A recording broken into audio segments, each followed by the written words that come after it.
What's up, y'all? Welcome back to Truthville, USA. I am Q. So I'm going to keep it 100% real with you guys right now. I call it Truthville for a reason because we're dedicated to one thing, and that's just getting to the bottom of things and telling the truth. Fani Willis deserves to be in prison. 100% needs to be in prison.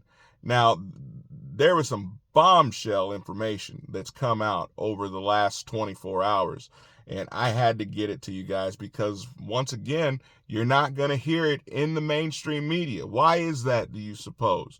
So everybody's talking about the trial and the relationship and all of that, but really and truly, it goes way, way deeper than that. The relationship, that's just pennies. That's the surface.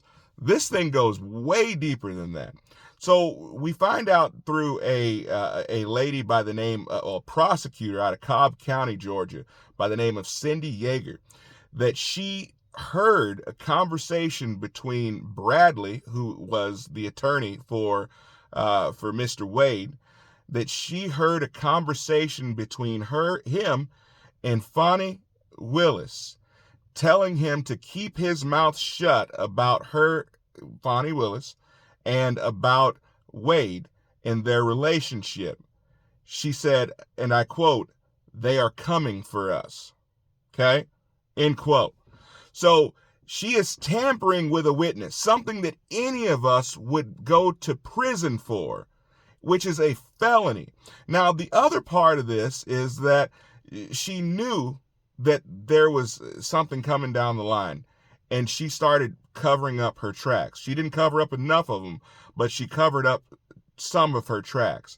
It goes so much deeper. I did a video a while back talking about the dark money that came into her campaign. This leads me to the other part. So there's a man that works in her office, her assistant DA, Jeff DeSantis. Now, to most of you guys wouldn't probably keep up with who he is, but he is probably one of the largest Democrat operatives around. He ran her campaign.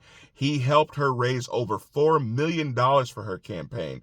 Now, he's a big fish in Washington, making millions of dollars. So why would he decide to take a job as a county employee making 70, 80 grand a year as a prosecutor? This is a big time lawyer. This is a guy who's getting $100,000, $130,000 checks from senators to consult. That's his consulting fee, 130 grand, and you're working in the DA's office, but he's getting that money from Biden aides for consulting fees. Why would Biden aides be paying consulting fees to an assistant DA attorney in Fani Willis's office? This is what journalists used to do, is to find those strings and start pulling on them to figure out what is really going on. Because it seems to me that the Biden administration has a op inside Fani Willis's office to make sure that this thing is going the way that it should. This isn't Fani Willis's. I told you this on Doug's show.